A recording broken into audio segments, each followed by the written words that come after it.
Alright, that's the back end of Niagara Falls there. That's Canada on the other side. We just read the Friar Lawrence scene, Act 2, Scene 3 here at the falls, but I fear it's so unbelievably windy here that you're not going to be able to hear very much. So we're going to go up to higher ground as I read this next scene, Act 2, Scene 4, Romeo and Juliet. And you can see how windy it is. You could probably hear it better than you can see it.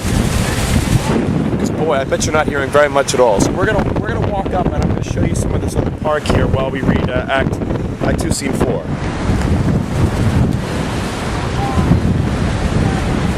Where the devil should this Romeo be? Ah. Came he not home tonight? Oh God. Not to his father's. I spoke with his man. I can't even keep my pages square here. Well, of course I've got Yorick here still, who's dealing with the wind as best he can. We'll walk on the other side so you can see the falls again. Well, that same pale-hearted wench, that Rosalind, torments him so that he will sure run mad. Tybalt, the kinsman to old Capulet, had sent a letter to his father's house, a challenge on my life. Romeo will answer. Any man that can write may answer a letter.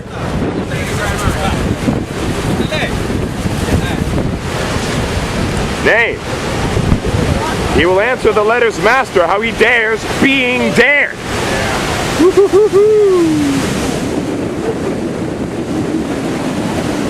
Oh yeah, there goes the boat right in there. You see that? I can't. It just disappeared into the fog. Wow.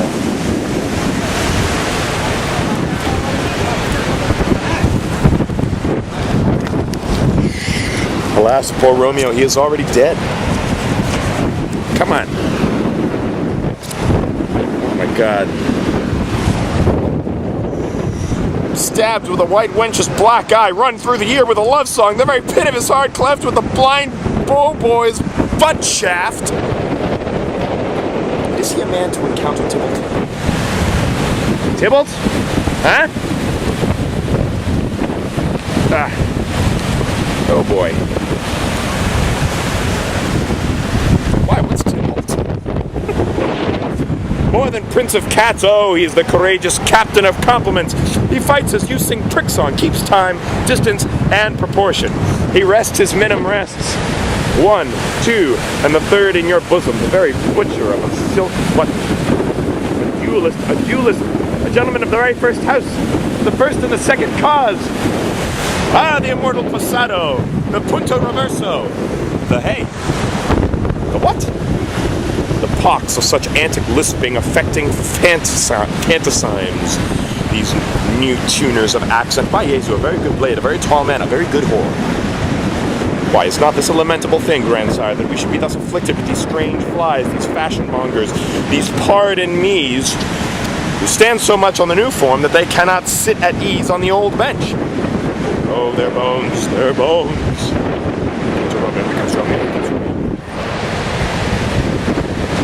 Without his roe, like a dried herring.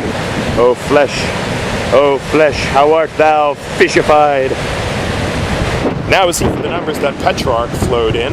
Laura to his lady was a kitchen wench. Mary, she had a better love to berhyme her.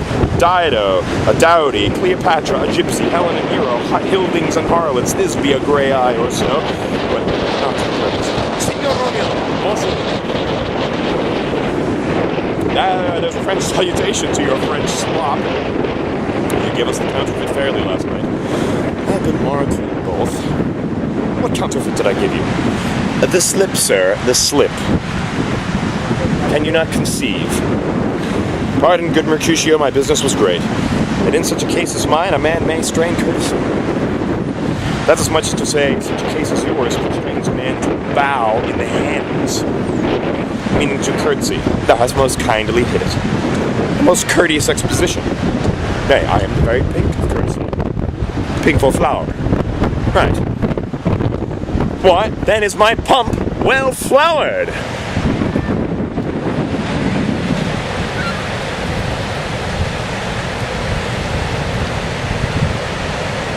Mon Dieu. C'est magnifique. Sure wit, follow me this jest now till thou hast worn out thy pump, that when the single soul of it is worn, the jest may remain after the wearing solely singular. O single-souled jest, solely singular for the singleness. Come between us, good Benvolio, my wits faints. Switch and spurs, or I'll cry a match.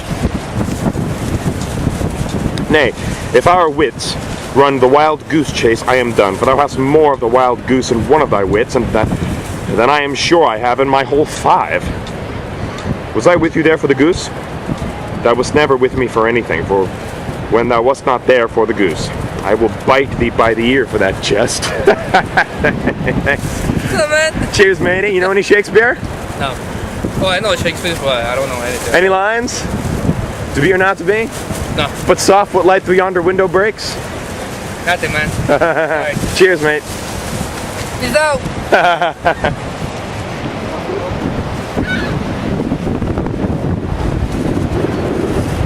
Thy wit is a very bitter sweeting.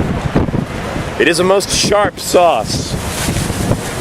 And is it not then well served into a sweet goose? Oh, here's a wit of Cheverel that stretches from an inch narrow to an ell broad.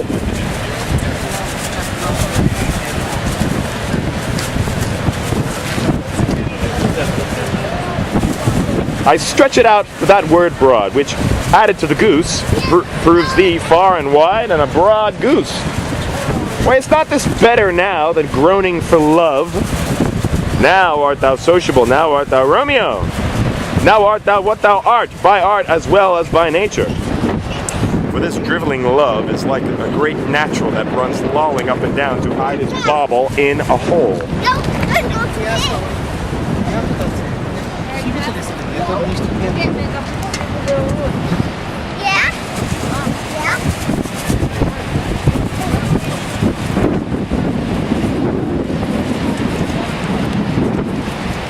Stop there. Stop there. Thou desirest me to stop in my tail against the hair. Thou wouldst else have made thy tail large. Oh, thou art deceived. I would have made it short, for I was come to the whole depth of my tail, and meant indeed to occupy the argument no longer. Well, here's goodly gear.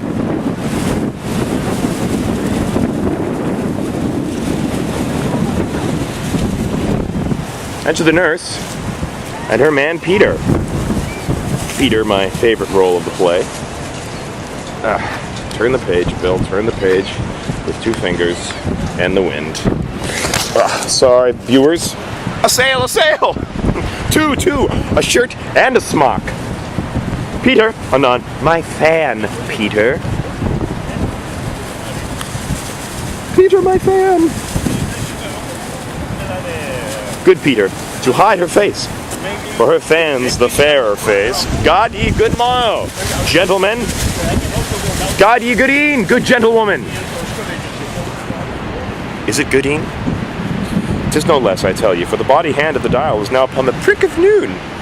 It is about noon, actually. Out upon you, what a man are you?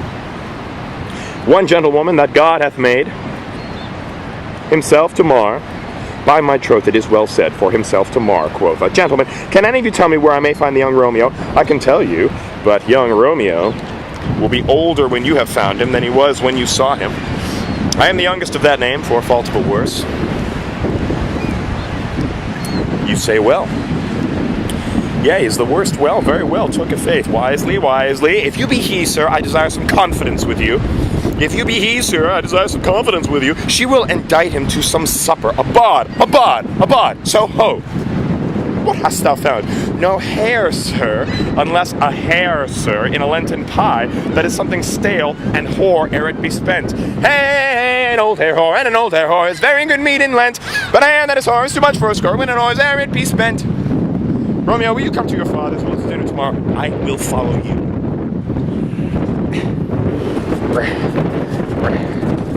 Turn that page. Turn that page. Turn it. Farewell, ancient lady. Farewell, lady. I pray you, sir, what saucy merchant was this that was so full of ropery? A gentleman nurse that loves to hear himself talk and will speak more in a minute than he will stand to in an hour. In a month. And to speak anything against me, I'll take him down, and we're lustier than he is, and 20 such jacks, and if I cannot, I'll find those that shall.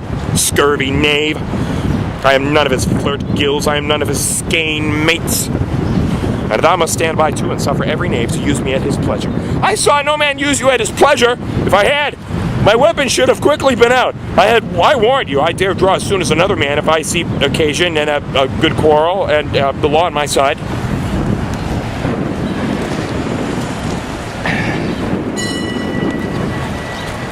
Now, for God, I am so vexed that every part about me quivers. Scurvy knave, pray you, sir, a word, and as I told you, my young lady bid me inquire you out. What she bid me say I will keep to myself, but first let me tell ye, if ye should lead her in a fool's paradise, as they say, it were a very gross kind of behavior, as they say. The gentlewoman is young, and therefore if you should deal double with her, truly it were an ill thing to be offered to any gentlewoman, and very weak dealing.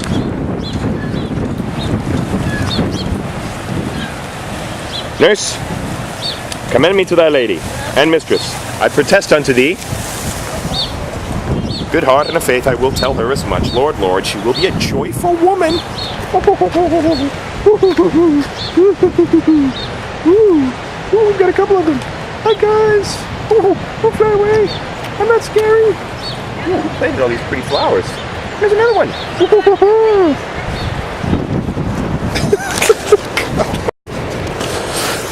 And there shall at Friar Lawrence shall be shrived and married. Here is for thy pains. No, truly, sir, not a penny. Go to, I say you shall. This afternoon, sir. Well, she shall be there. And stay, good nurse, behind the abbey walls.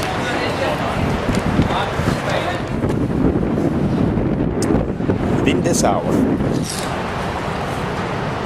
my man shall be with thee, and bring thee cords made like a tackled stair, which to the high top-gallant of my joy must be my convoy in the secret night. Farewell, be trusty, and I'll quit thy pains. Farewell, commend me to thy mistress. Now God in heaven bless thee. Hark you, sir, what sayest thou, my dear nurse? Is your man's secret? Did you ne'er hear say, two may keep counsel, putting one away? I warrant thee, my man's as true as steel. Well, sir, my mistress is the sweetest lady. Lord, Lord, when 'twas a little prating thing, oh, there is a nobleman in town, one Paris, that would fain lay knife aboard. But she, good soul, had as lief see a toad, a very toad, as I see him. I anger her sometimes, and I tell her that Paris is the proper man, but I'll warrant you, when I say so, she looks pale as any clout in the versal world. Kind of like that. Doth not Rosemary and Romeo begin both with a letter? Aye, nurse, what of that? Both with an R. Ah, mocker, that's the dog's name. R is for the... No, I know it begins with some other letter, and she hath the prettiest sententious of it. Of you and Rosemary. That it would do you good to hear it. Commend me to your lady. Aye, 1,000 times. Peter! Run on! Before! And apace!